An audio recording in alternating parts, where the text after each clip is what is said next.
بسم اللہ الرحمن الرحیم۔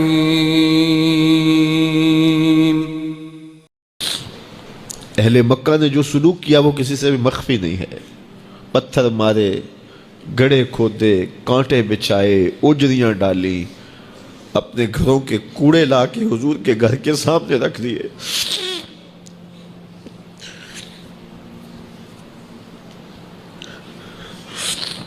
یہ کس چیز کی سزا دے رہے تھے میرے حضور کو؟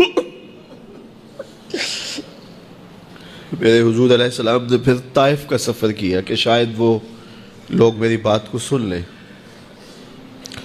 لیکن انہوں نے جو دردناک سلوک کیا وہ بھی تاریخ کا ایک انتہائی دردناک باب ہے۔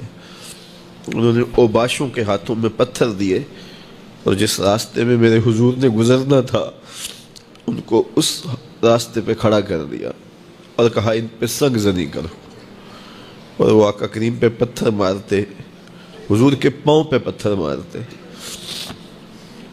آقا کریم علیہ السلام پاؤں اٹھاتے تو وہ دوسرے پاؤں پہ مارتے، پھر حضور شدت درد سے بیٹھ جاتے تو ان کے دو غنڈے دائیں بائیں سے آگے بڑھتے اور حضور کو کندھوں سے پکڑ کے اٹھاتے، پھر سنگ باری کرتے۔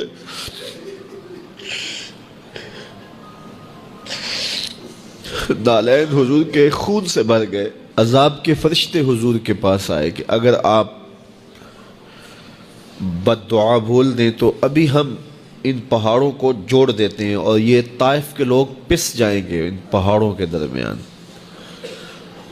آسمان سے پتھر اتریں گے، ان کے سر کچل دیے جائیں جنہوں نے آپ کو دکھ دیے۔ اب صحابہ جو ساتھ تھے انہیں بھی شدید آرزو تھی کہ حضور ان کے لیے بد دعا کریں، انہوں نے بڑا دکھ دیا، تو پھر حضور کے ہاتھ اٹھ گئے۔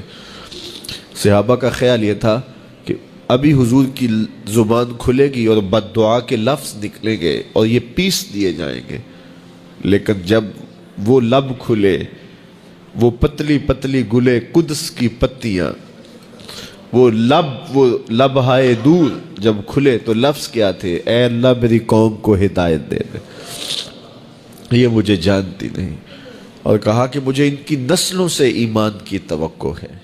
باپ کا انتقال حضور کے اس دنیا پہ قدم رکھنے سے پہلے ہی ہو گیا تھا۔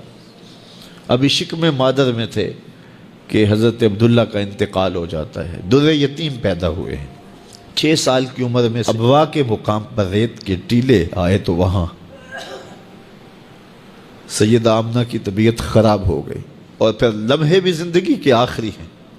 سیدہ آمنہ نے محسوس کر لیا کہ یہ میری آخری سانسیں ہیں۔ سیدہ پاک نے حضور کے سر پہ ہاتھ رکھا اور روتے ہوئے کہا کہ بیٹا ہر نئی چیز نے پرانا ہو جانا ہے، ہر باقی نے فنا ہو جانا ہے، میں بھی جا رہی ہوں، وَذِكْرَ بَاق وَوَلَدْتُ طُهْرًا، لیکن میرا ذکر نہیں مٹے گا، اس لیے کہ تیرے جیسا ستھرا بیٹا چھوڑ کے جا رہے ہیں۔ یہ آخری لفظ تھے سیدہ پاک کے کہ سیدہ آمنہ سلام اللہ علیہا کا انتقال ہو گیا۔ خیر حضور ماں سے لپٹ گئے، امی آپ آگے بولتی نہیں ہیں، لیکن خاموش ہو گیا تھا چمن بولتا۔ حضور نے وہیں پھر اپنی ماں کی تدفین کی۔ تدفین کے بعد ام ایمن کے ساتھ سواری پر بیٹھ جاتے ہیں اور چمٹ جاتے ہیں ام ایمن کے ساتھ، اور وہ جا کے حضرت عبد المطلب کے سپرد کر دیتی ہیں۔ تو حضرت عبد المطلب حضور کو آغوش میں لے کے بڑا روئے اور ام ایمن سے کہا کہ میرے اس بیٹے کا تم نے خاص خیال رکھنا ہے، اور پھر انہوں نے اتنا خیال رکھا کہ میرے حضور فرمایا کرتے تھے ام ایمن میری ماں کے بعد میری ماں ہے۔ 2 سال کے بعد حضرت عبد المطلب کا بھی انتقال ہو گیا۔ ابن حشام کے یہ لفظ سینہ چیرتے ہیں کہ جب امیر قریش کا جنازہ اٹھا تو سارا مکہ جنازے کے لیے امڑ آیا، لیکن لوگوں نے 8 سال کے ایک بچے کو دیکھا جو دیواروں سے لپٹ لپٹ کے رو رہا تھا۔ آج یہ سہارا بچھن گیا تھا۔ پھر چچا کی کفالت میں آئے، پھر ایک وقت آیا کہ وہ بھی اس دنیا کو چھوڑ گئے، اور اسی سال حضور کی اہلیہ کا انتقال بھی ہوا۔ اور اس سال کا نام عام الحزن، دکھوں کا سال رکھا۔ جو امت کے حق تھے حضور نے وہ ادا کیے، لیکن امت کے ذمے جو حقوق تھے پیغمبر کے لیے، آج امت نے سوچنا ہے کہ امت نے کیا وہ حقوق پورے کیے؟ جس طرح طائف کے بازاروں سے لے کے مکے کی گلیوں تک اذیتیں سہی، تکلیفیں گوارا کی، مقاومتیں، مخالفتیں، نکتہ چینیوں کے طوفان، ناموافق حالات کے جکڑ، اذیتیں، کسے ہوئے آوازیں، کیا کچھ نہیں تھا۔ ذرا پلٹ کے مکے کی تاریخ تو دیکھو، حضرت سمیہ کے بدن میں اترتا ہوا خنجر تو دیکھو، حضرت یاسر کو تڑپ کے جان دیتے ہوئے تو دیکھو، اور پھر دیکھو کہ میرے اور آپ کے آقا و مولا کس طرح سے عزم و ثبات کے ساتھ، کس طرح تندہی کے ساتھ، کس طرح اللہ کے پیغام کے ابلاغ کے لیے کوشاں رہے۔ گھر میں فاقے تھے، کئی دن تک چولہا نہیں جلا، لیکن تبلیغ کے تسلسل میں فرق نہیں آیا، اور پھر تبلیغی عمل کو کسی غرض سے بھی ملوث نہیں ہونے دیا۔ لا اسألکم علیہ اجرا، اس پہ شاہد عادل ہے۔ قیامت تک اپنی نسل کے لیے صدقہ بھی حرام کر دیا، زکوٰۃ بھی حرام کر دی، کہ میری نسل بھی تم سے کچھ نہیں لے گی، میں محض اللہ کی رضا کے لیے تم تک پیغام حق کا ابلاغ کیا ہے۔ جو حق تھا حضور کے ذمے امت کا، اس کو ادا کیا۔ اب امت کے ذمے جو حق ہیں، ذرا امت ایک لمحے کے لیے سوچے کہ وہ حق ادا کیا۔ سب سے پہلا حق جو امت کے ذمے عائد ہوتا ہے وہ ہے ایمان بالرسول، نبی پر ایمان لانا۔ ایمان لانے کا مطلب کیا ہے؟ تسلیم کردن، گردن نہادن، سر تسلیم خم کر دینا، یہ ہے ایمان۔ اپنی خواہش ترک کر کے جس کو مان لیا ہے اس کے لیے گردن جھکا دینا۔ تیرے ہندیاں سندیاں محبوبہ، میں کافر ہواں جے میں ہواں۔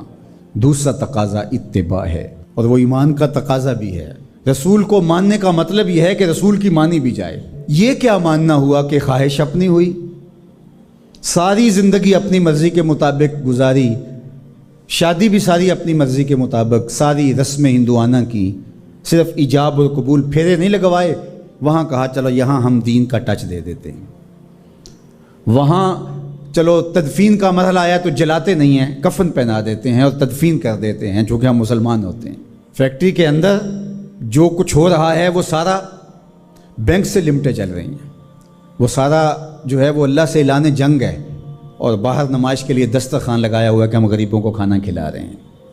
یہ دھوکہ تم اپنے ساتھ کر رہے ہو، رب کے ساتھ نہیں کر سکتے۔ یہاں سر سے لے کر پاؤں تک آنا ہوگا، آدھا تیتر آدھا بٹیر نہیں چل سکتا۔ تو نبی کی اطاعت پھر اس میں کیا، کیوں، کیسے ممکن ہے؟ جب مان لیا تو پھر مان لیا۔ اللہ حکمت سمجھ میں آ گئی تو اچھی بات ہے، نہیں سمجھ میں آئی تو پھر بھی حکیم کا عمل حکمت سے خالی نہیں ہوتا۔ جو حکیم نے کہا اس کے پیچھے کوئی حکمت ہوگی، وہ تمہاری نظر میں ابھی نہیں آئی، کچھ وقت بعد آ جائے گی، نہ بھی آئے تو کوئی فرق نہیں۔ پھر ایمان بالغیب کس کو کہتے ہیں؟